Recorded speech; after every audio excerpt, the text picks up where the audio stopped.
to my cluttered garage. I'm really glad you're here. A place where we can laugh and talk and days are filled with cheer.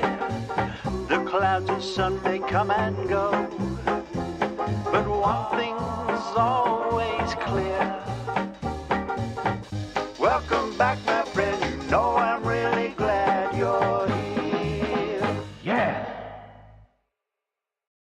Hey, welcome back, my friends. Welcome to live stream number 160. It's May 13th, 2024. I hope you had a great Mother's Day yesterday.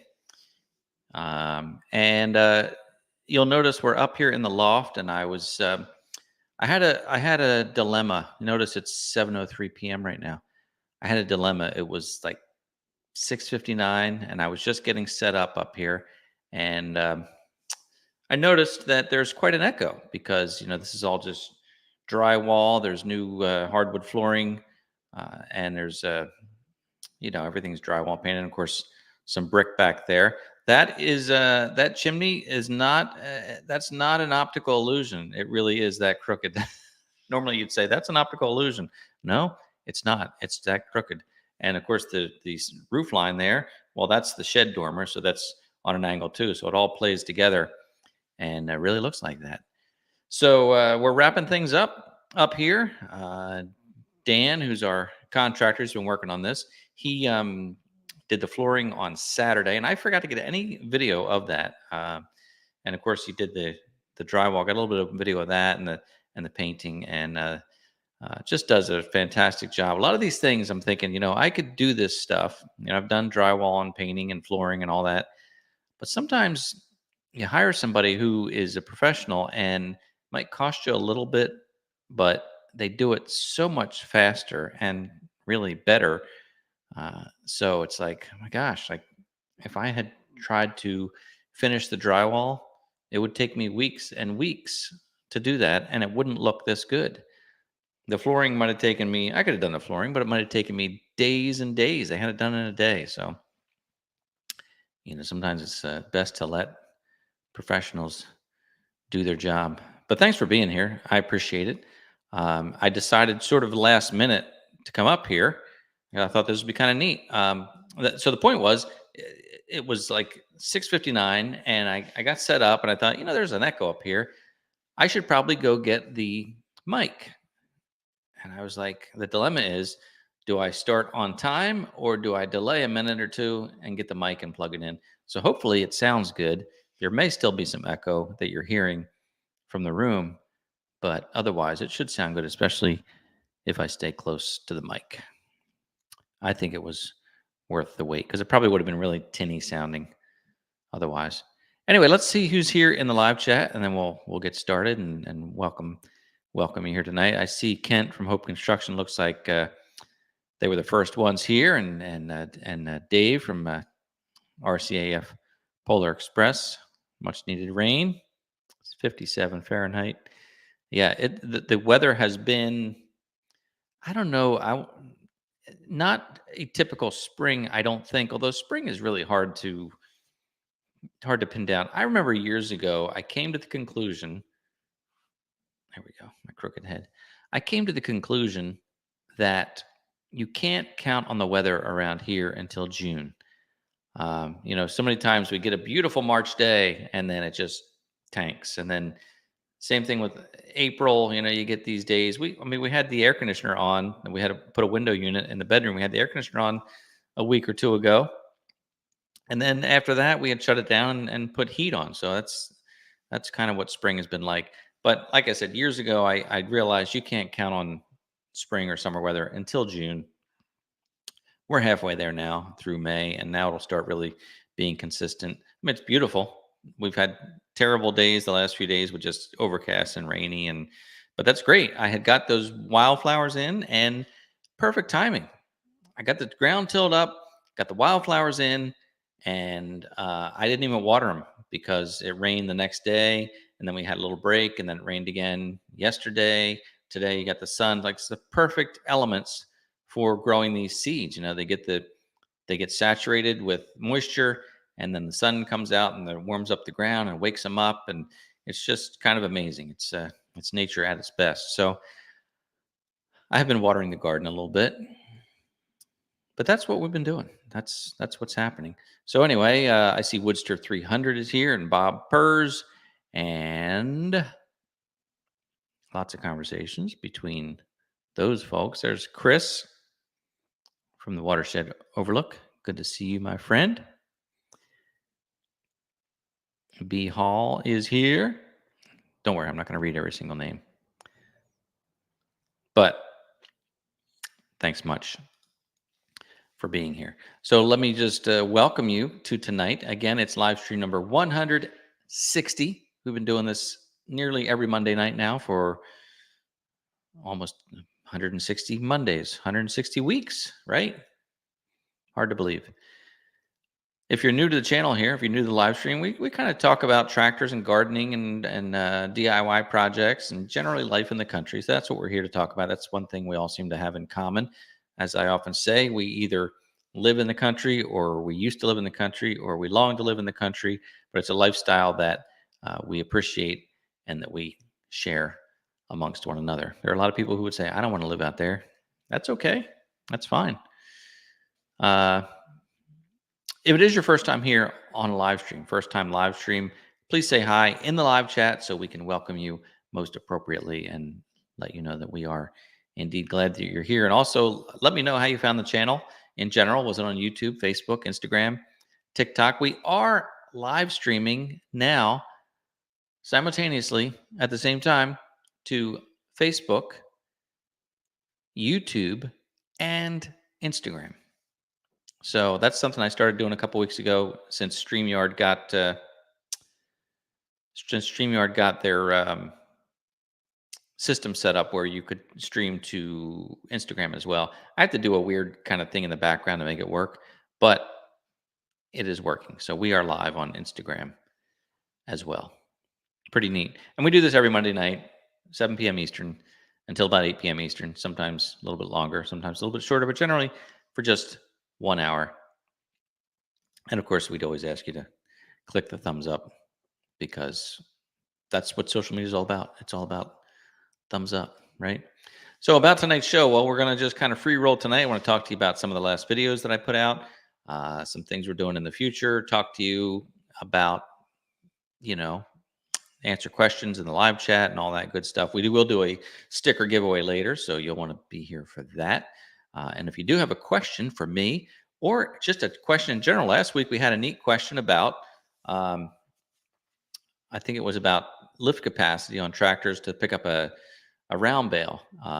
There was a nice conversation going on in not only here, but also in the live chat as well. So if you have questions about tractors or anything like that, you can ask it and maybe I'll try and answer it if I can. But if not, you've got great people in the live chat who will be happy to participate in answering it as well. But if you do have a question, post it like you see here on the screen with the word question followed by the question, and that identifies it more easily as a question. So at this point, let's go to the live chat and see what's there. That's a little sticky, that mic. How's this sound anyway? Pretty good? Hey, Brutal Bob, good to see you.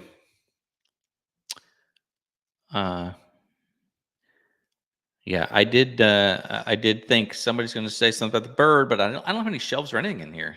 This is going to be, by the way, the plan is this is going to be the new studio up here on the third floor. It's quieter so that Ann or anybody who's downstairs, I won't be bothering them.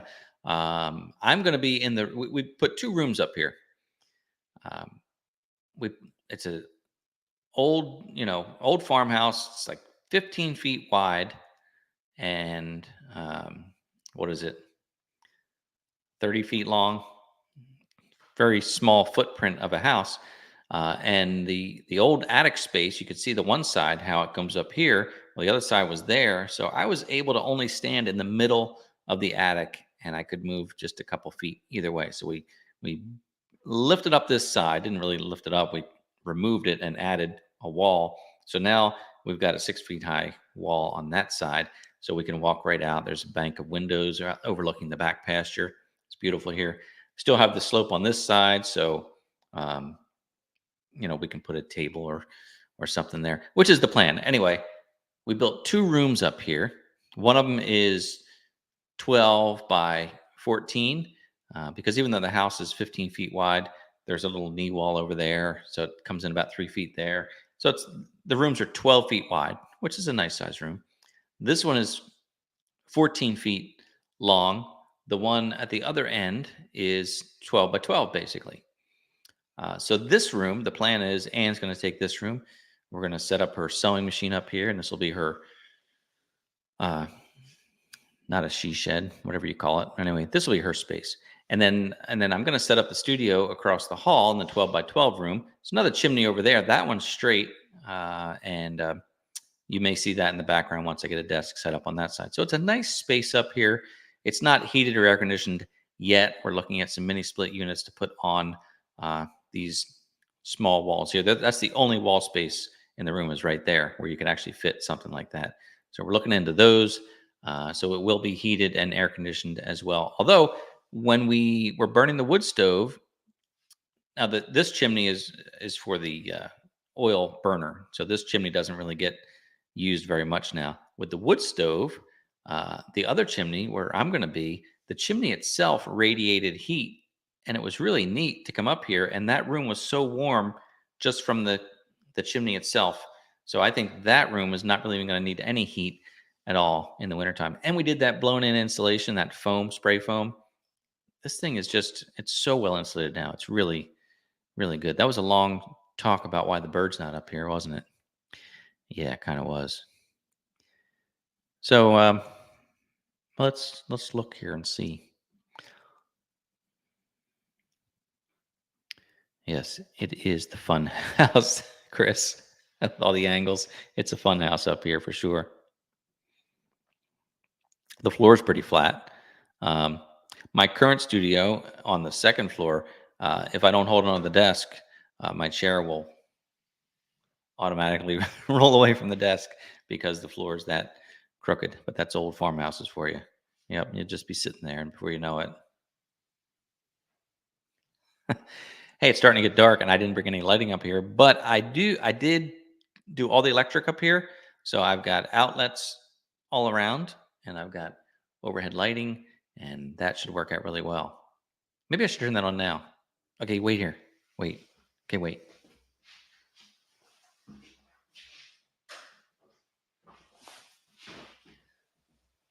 That may be just enough. I see a little glare there. I've got the, I guess that would be the key light, and then there's a hair light back there. I think the problem is I'm getting reflection from that. Let me come back a little bit.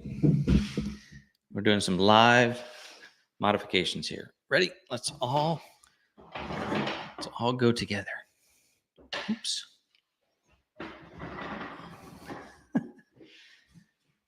That might just get rid of that solar flare. Speaking of which, what a neat event when we went to Canada for the solar eclipse. Yeah, the solar eclipse. That was cool. And then we came home. Now we're home, and there's been this. I still see the streak. There's been this northern lights that's been visible on the, I guess, the East Coast.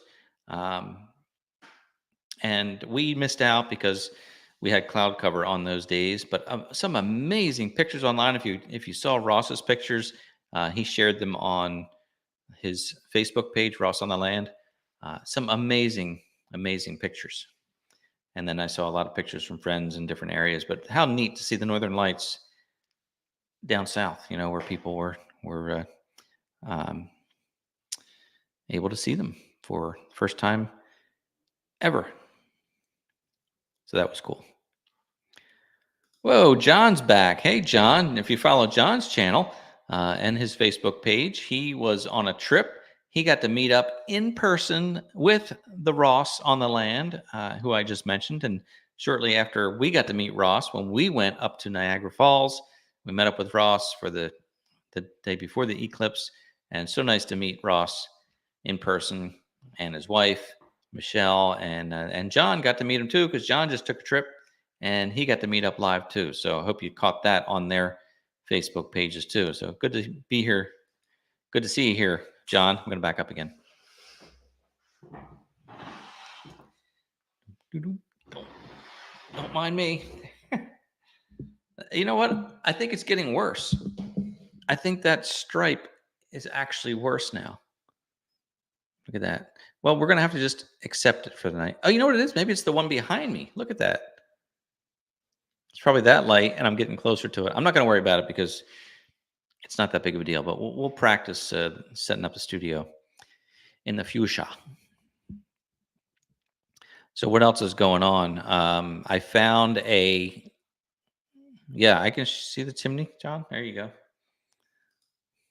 Like I said, it's not an illusion. It's really like that. Hey, Bernice. This is fun. I found something at the dump yesterday. Yeah, yesterday. We still go to the dump around here. We don't have trash collection. So we go to what we call it a convenience center, and we bring all of our trash and recyclables to the convenience center, and we dump them into dumpsters, and then they take those dumpsters to the landfill and dispose of them there. But anyway, we still call it the dump. When I was a kid, my grandfather used to back the old Chevy truck up to the hole in the ground and just dump the trash into the hole in the ground. And that was the literal dump back then. So things have come a little bit improved since then, because now it goes to the landfill, which has a liner, and they pump the effluent out and they take it to a treatment plant. So we're not leaching all that garbage and junk into the water table anymore. Now it's pumped out and treated. So I think it's all for the better. My point is, I was at the dump yesterday, and you're always trying to find something fun at the dump, and I found something yesterday, and I was really happy with it. I'll show you if I thought I took a picture of it. Well, I don't see it. Nope. I don't see it. Wait, I see it. There it is. I got this yesterday at the dump. This thing right here. Look at that. That is a Cub Cadet. It's like a string trimmer. It's like a push mower, but it's got a really heavy duty string on it. So it's a string trimmer that you walk behind, and you can mow like fields with it. And you can whack down fields, small fields, obviously.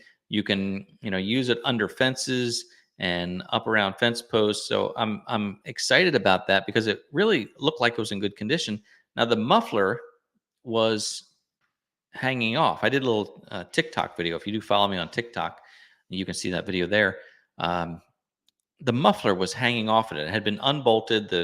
The heat shield was off. The muffler was off. Basically, the bolts. There was only one bolt in the muffler, and it was loose. So they had taken the muffler off. I don't know why. The whole thing is kind of covered in like a film of oil. So I thought, all right, it must have blown something and was blowing oil out. I don't know. I went to pull it, and it had compression. I thought, well, that's interesting. It's got compression. So what else could there be wrong here? So I took some starting fluid. First, I tried pulling it several times. There's no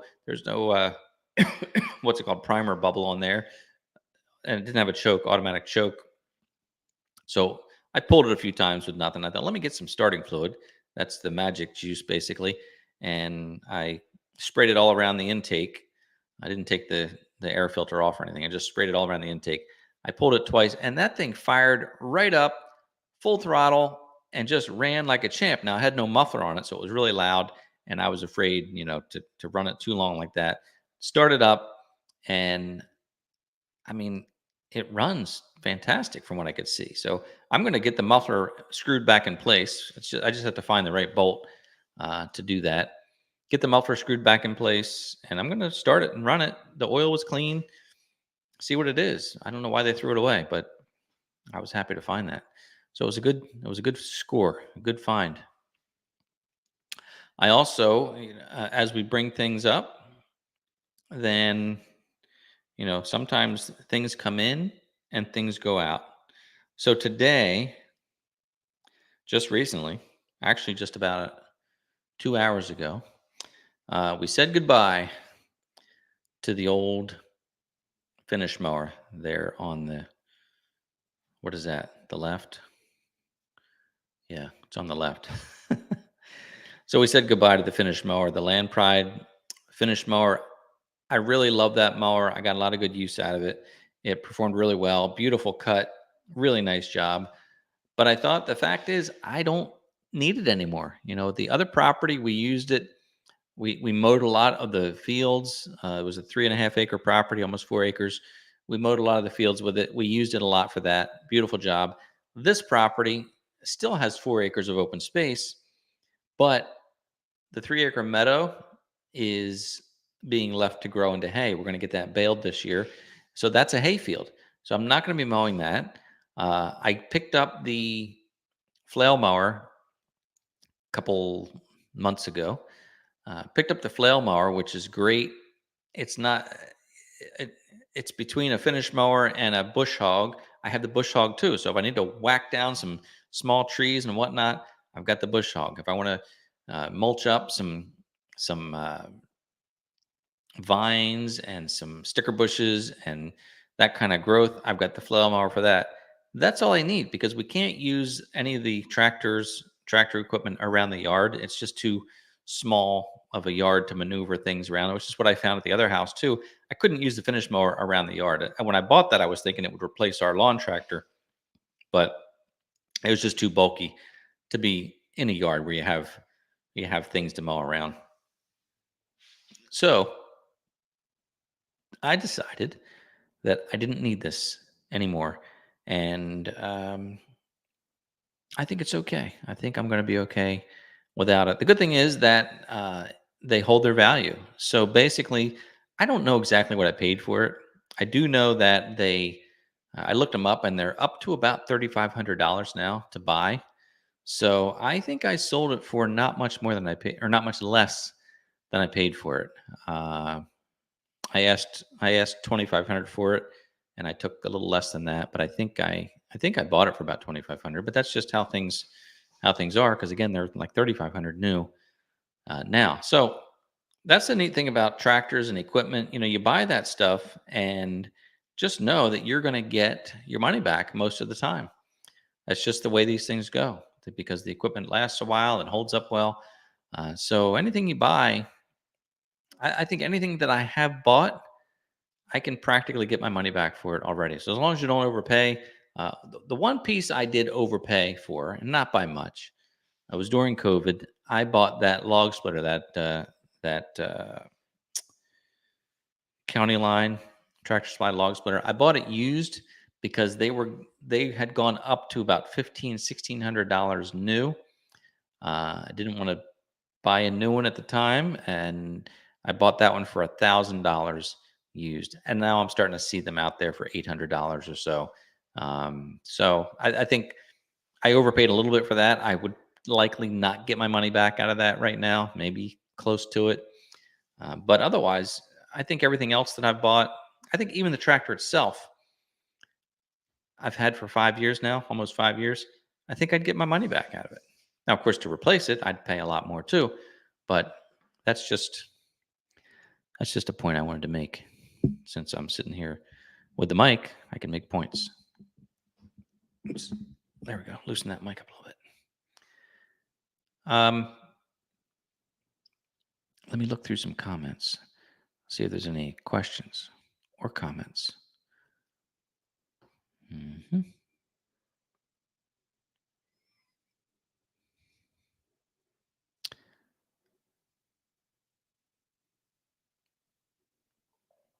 All right, I'm catching little pieces of conversation, so that makes it difficult to follow along.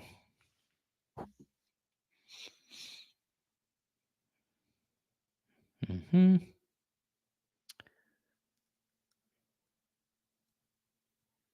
Okay, so here's a question from Robert Hamilton. Robert says, my neighbor just offered me his 14-foot, 2-axle, big Tex trailer. What should be the first thing I need to look at? All would that be too big for my 2000 F-150? No, I'm going to say right off the bat, absolutely not. I think a 14-footer is not too big for an F-150. I don't know what the big Tex is, basically. I don't know how, if it's like a super heavy duty trailer or not, but I think that's going to be just fine. 14 feet is a nice length. In fact, that is, to me, the minimum length that I would recommend if you have a tractor that you're going to haul, because now it's not made for hauling, but I have that 5x10 utility trailer that I bought. I love that little trailer. I take it to Lowe's all the time, or to the lumber yard for, lumber and things like that. It's just, it's a little wider, a little longer than a pickup truck. It's low to the ground. It's super handy. I love it so much. My tractor will fit on that trailer, but and it even has the weight limit for it. It's like 5,000 pound, whatever. But the problem with the 10-foot trailer is, even though I can fit the tractor on there, the loader has to go up over the tongue, and I can't put any attachments on the back of it. So that extra 4 feet, you're going to use up every bit of that. I would say that's the minimum size you'd want to get with a tractor. And even that might be a little bit tight for you. But if it doesn't have the gate on the back that flip up, you could probably have the loader a little bit forward. And if you have like a bush hog or something on the back, it could be hanging off the back a little bit too. I think you'll be fine with that. Anyway, gosh, folks, what's the first thing that Robert should look for? Here in New Jersey, and this is not common in a lot of states, I think, in New Jersey, you have to have a title for a trailer. I think because there was a lot of theft going on, so that by having a title, it makes it a little more difficult to register a trailer. So you have to have a title here in New Jersey, or you have to have the previous registration from the previous owner. So basically, you can take the trailer in to get your tags for it, show the previous registration, which has the trailer information on there, and they can register it for you like that. I see a lot of trailers for sale on Marketplace that say no title, and I don't know why. I mean, some of them are like 2022 models and very new, no title. Makes you question where'd they come from. So now your neighbor obviously didn't steal the trailer. Not obviously, but I hope not. But ask them if it has a title, because that may be important for you, or find out from your DMV if you need a title for it. Did your neighbor have it registered? If your neighbor had it registered, find out from your DMV, am I going to be able to register this with the information I have? So you don't want to get stuck with something that you can't put on the road. That to me would be the first thing that I would look for when deciding to buy the trailer. Think about what attachments, what equipment you're going to haul on that trailer. Is it going to be long enough? Is it heavy enough? Those type of things. Other minor things, obviously you want to make sure the lights work. It's going to have a trailer that size should have electric brakes. You want to make sure they work as well. Make sure your truck has an electric brake controller. If it doesn't have one, you can install one, I think, pretty easily. So you'll want to have all that set up as well. So we could see what some of the folks out there have to say, if I can read it.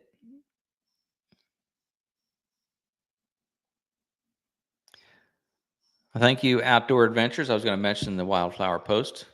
In my last video, I planted, I guess at this point it would be several hundred feet of wildflowers. We did both sides of the driveway. We tilled up both sides of the driveway. I did a long patch out by the woods, a long patch by the beehives, and I've spread wildflowers in there and sunflowers. So I'm excited to see them start to pop up very soon. But yeah, it's great.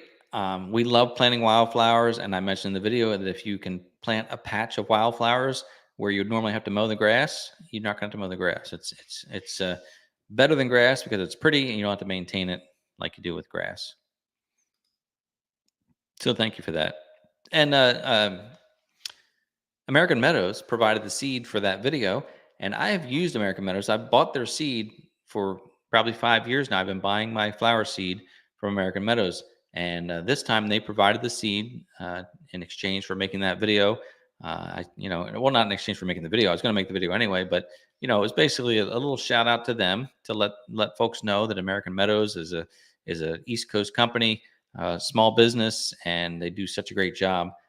So this was an opportunity for folks to learn more about American Meadows, and they were very happy with the video as well. I had several people reach out to me and ask, "Is there a discount code for American Meadows for MCG channel?" And there is not at this time, but there could be. It's something that we've talked about, and I actually was talking with the owner of American Meadows today, emailing back and forth, and he is probably going to come on a live stream and talk about American Meadows and Wildflowers, because he is the wildflower guru, and you'll want to make sure that you catch the live stream when Mike from American Meadows joins us, hopefully in 1 or 2 weeks. So that is coming up. I see a lot of people answering questions for Robert about the trailer. That is good. Very good. You guys like my dump find, huh? Yeah, I'm pretty happy with it.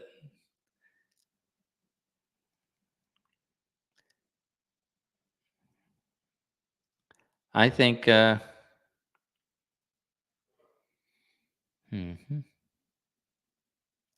more questions being answered. For instance, David W has a 18-foot Coyote CS 2620. He uses an 18-foot trailer, loader and box blade or flail mower. 3 years now with Nissan Frontier with real tow package.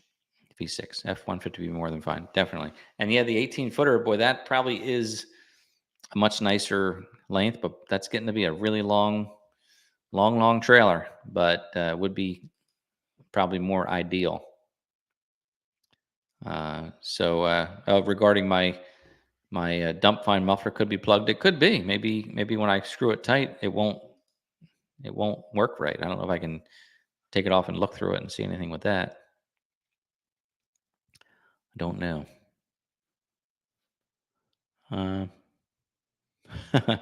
Ross is referring to my selling of the finish mower. He didn't think tractor people were allowed to sell implements. Yeah, normally we just keep buying implements, right? It's a big decision to sell something because you're thinking, I might need that, and it is good shape. It does work well, but alas, we are allowed to sell things, Ross. We can do it, especially. Like I said, one thing goes out, something else comes in. It makes room for something else. In this case, I bought the flail mower, which added to it, and thought, let me clear up some space for that. Right.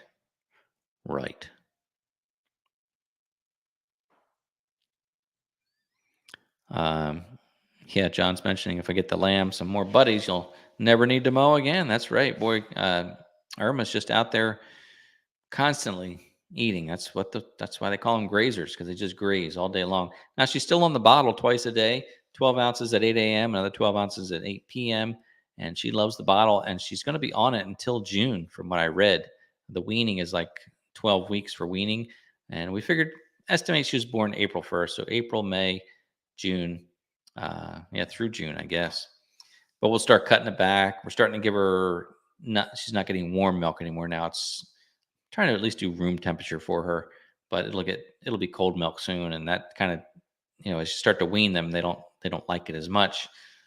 But man, she's doing well. She is so good, and we do have to get the fence fixed up because she's going to be eating the flowers. She has eaten some flowers already, but I definitely got to get her in there before the wildflowers come up. So, who's your handyman? Have you overseeded the hayfield? No, we're just doing hay, grass hay, although we did fertilize it. So it's been fertilized, and this will be the first cutting of hay, maybe ever, or in that field, or at least for a really long time. So it's not overseeded. Probably should be, but we're going to see what comes of it.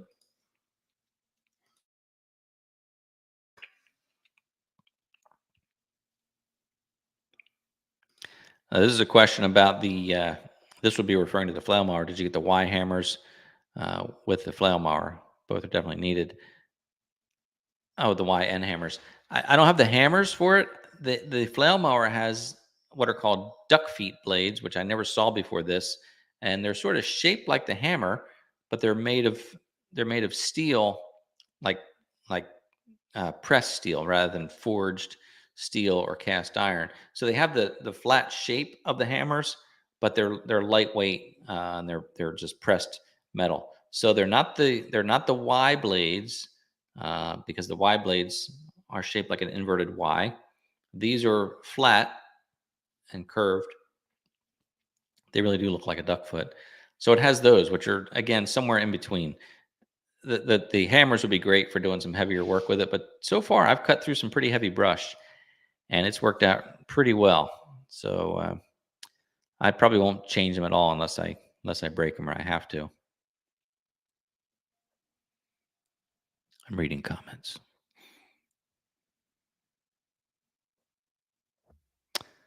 All right.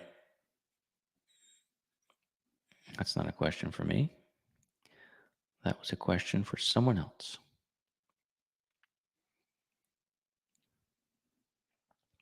Oh, regarding titles, no title in Iowa. Yeah, I've got family in Tennessee. They don't need titles there either.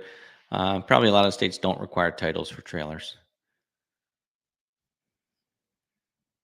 All depends on where you live. But my point was just find out from wherever you're living. Make sure you find out that you can, in fact, put that trailer on the road legally. You want to do that.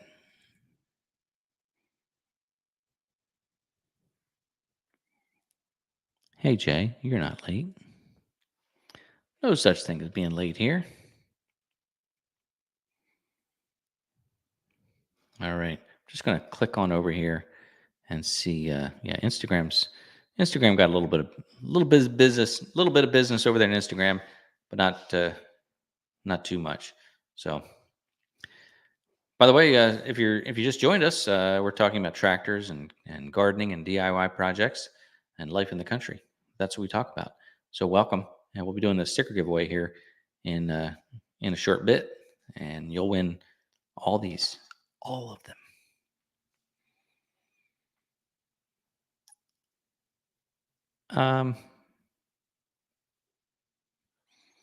Here's a point made by David Martin. One thing I found interesting regarding towing is my insurance will only cover damage to my tractor if involved in an accident, only when transporting it for repair or to maintain one of my properties. Yeah, that's strange. They should. Yeah, I don't know about that, right?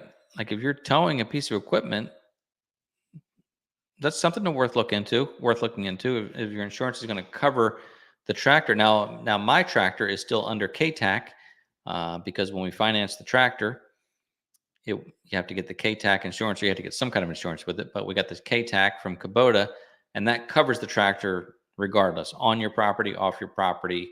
If I was towing the tractor and it took a spill, KTAC covers it. So I don't know about other insurances. We are still in the finance stage of this tractor. It's not paid off yet, so I still have the KTAC. I have heard that you can renew KTAC once you've paid off your tractor or whatever Kubota equipment you have. That would be UTVs and mowers and things like that. But I've heard that you can renew the KTAC insurance. I don't know how much that's going to cost. I'm definitely going to look into it. And but you make a good point to look into insurance questions for when you're towing your equipment.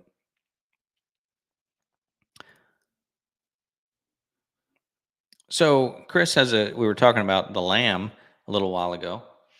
And Chris has a question about the lamb. Chris says, regarding Ermelinda, that's her name. Ermelinda, do you have any concerns or precautions for predators, specifically coyotes? Interesting you say that, Chris. Our neighbor has a farm, and he was telling me that he had gotten half a dozen sheep or so, and he put them way back he's got a big farm way back in the back near the woods.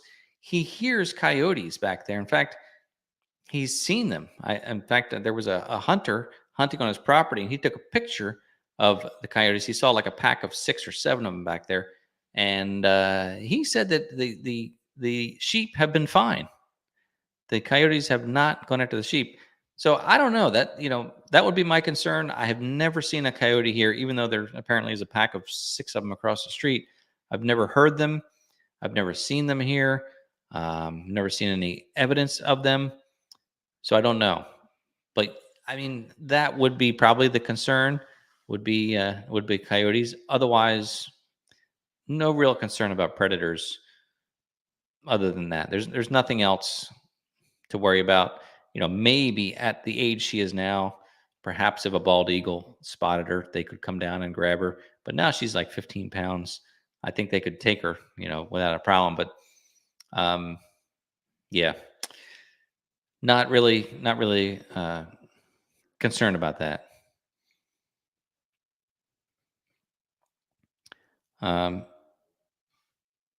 Who's Your Handyman has a question. And this is a good safety question. How many good people wear their seatbelt? Which is part of the ROPS. Yeah, great point. Let me tell you something there. Who's your handyman? I do sometimes. I don't click my seatbelt as a rule on my tractor like automatically, like I do when in my car. Now the seatbelt law came into being here, at least in New Jersey, in the late 80s, which is when I started driving. And, I had a good friend who was all about seatbelts, even before it was a seatbelt law. Like he had this video, this VHS video. And he's like, you got to watch this video. And it was a guy talking about, I think the video title was called Room to Live. And it was a typical like corporate video from the 80s, Room to Live.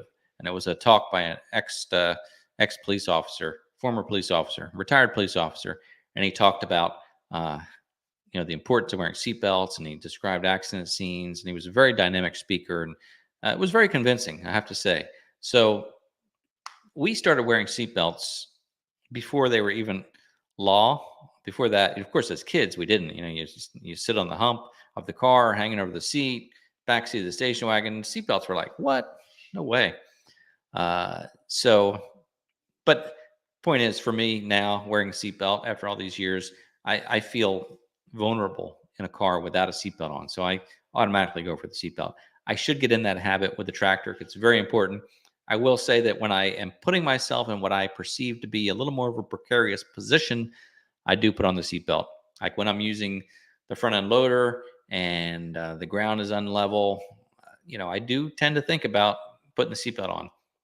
You should wear it all the time. You really should, because you never know when you're going to hit a divot and the tractor could go over. Great point. I am guilty of not doing it all the time, but it's something I'm aware of, and it's something that we should all be aware of, because tractor injuries, I think they're still a leading cause of deaths on farms. So they can be a very dangerous piece of equipment. I made some videos about that, as a matter of fact. Great point, though. Great point.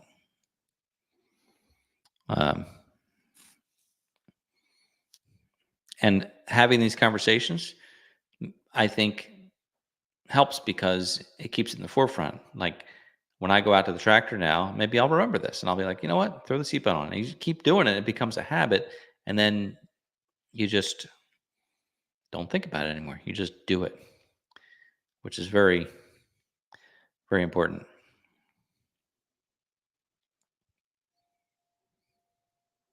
Okay. Yeah. And David, each time he goes on the street, put on the seatbelt. I mean, is it even legal to drive your tractor on the street? Some places, I guess it is. Some places it's not. Most places probably don't care too much, but good point. You should probably do it off-road, though, even more importantly, Dave, I would say. All right. Good conversation about that, for sure. For sure. Okay.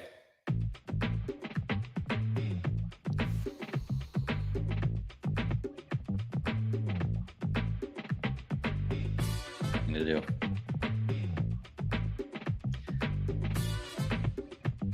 So what we're going to do is, if you're new to the live stream, if you've never been here before, if it's your first time here, you'll be able to participate. If you're watching from Instagram, you will not be able to participate. I don't think it works on Instagram.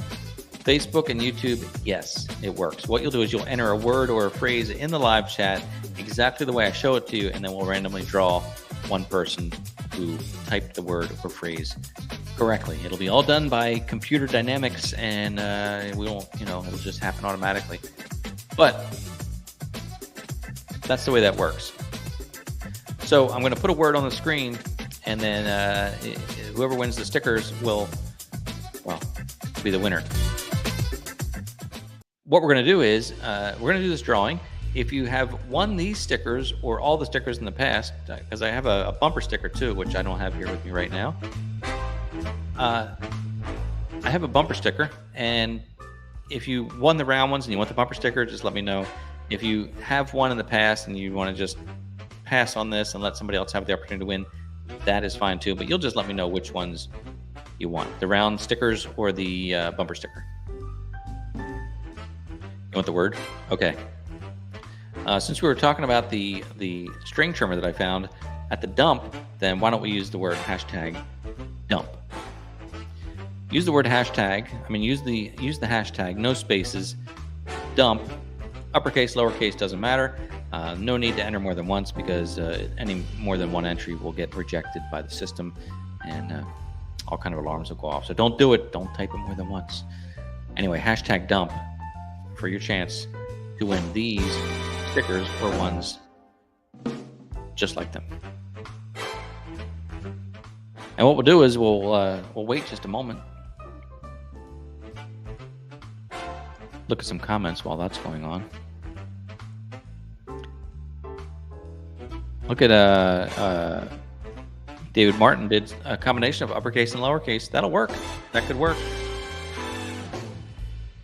Chris already won, so he's just being funny. Jim, #dump all in lowercase. That's right. Jeff, #dump lowercase. So that's all you have to do.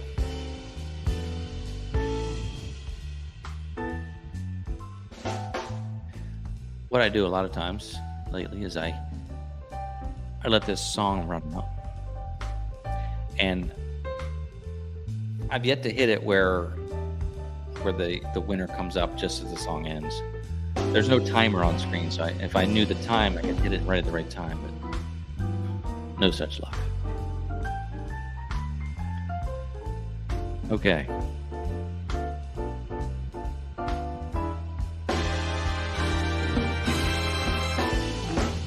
I'll give you that shameless plug there, Chris. Go to swag giveaway on Chris's latest video. By the way, reveals his new purchase. So do go check out our friend Chris's channel, Watershed Overlook. Good channel, makes some great content, and got a pretty cool piece of equipment. All right, good draw. I missed it. I meant to hit it just a moment sooner. Our winner is it's Bernice Chazwicki. Well, congratulations, Bernice. That is exciting to see. Thanks for being here, Bernice. You are the winner of the sticker giveaway. So, Bernice, here's what I need you to do. Send me an email. Use this email address, contactmcgtv@gmail.com.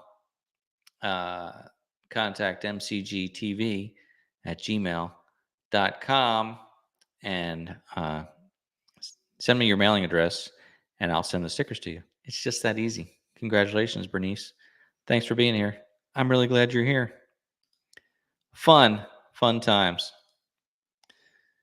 Good deal. Well, I've got a video coming out tomorrow afternoon. I remember the poison ivy video that I did a couple years ago.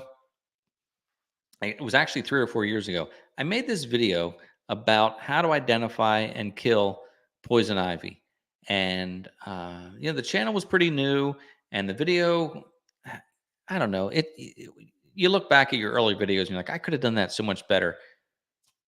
And the video sat there for 3 years with just a few views. And it's like, all right, so it's just a video out there. And then last May, that video took off, and it has like 200,000 views now. I'm curious if it's going to take off again, like if it's a seasonal thing, if it's going to take off again this summer. But last year, it just took off like mad. And it's like, oh, this many people watching. I wish I had done a better job with it. Point is, I was out in the woods last week, and I came across a massive patch of poison ivy. I wasn't even going to record anything about it, and I thought, nah, you know what, this would be kind of neat to do a little follow up. It's not as in depth as the other video. The other video, I really went into in depth about poison ivy being contagious. You know, the myths about poison ivy. How poison ivy spreads on your body, how it spreads on the ground. And so I think it was a pretty well done video. It's just, it had stuff that didn't need to be in there. You know, it was just probably longer than it should have been, but nobody's complained about it at any rate. So it's a pretty good video. But anyway, this video is just kind of touches on removing the ivy. It doesn't talk about all that other stuff. Anyway, I hope you'll watch it. It's coming out tomorrow. I just recorded it last week. I just edited it last night, finished the editing, and scheduled it to release tomorrow afternoon. So please do check it out. Quick question here from Who's Your Handyman? Do you have poison oak, poison sumac as well? I don't know. I've not come across that. It's not been a problem here. I've heard about poison oak, poison sumac. I don't know anybody who's been affected by that. Poison ivy is just massively crazy in this part of New Jersey, maybe all over, but it seems to be the big one. I don't know anything about poison oak or poison ivy or poison sumac. I should look into that a little bit more, I suppose, and learn about it. But ivy, you know, we've all been affected by that. I shared the story one time that Anne, years ago when we first met, she was weed whacking and didn't realize she was weed whacking poison ivy. She was wearing shorts. It was horrendous. It was the worst case. It's just awful, just awful. So you got to be really careful with that stuff, because it's dangerous. Now, interestingly enough, the lamb eats poison ivy. So I always heard goats eat poison ivy. She likes it. Doesn't affect her. So good for her, right? I mean, good for us too if she eats it. And lambs aren't like dogs. They're not gonna get poison ivy oil on their tongue and then lick you, because they don't do that. They don't lick you like dogs, right? Anyway, well, there's another Monday night. I hope you have a great week coming up. I hope the weather is good where you are. Thank you again for following the channel. You know, just by being here, by watching the videos, you are helping support us and live out kind of a dream here, because this is what we're doing these days is full-time YouTube and social media. So your support is so important to me and so appreciated. I just can't thank you enough. And well, that's all I got to say about that. So thanks a bunch.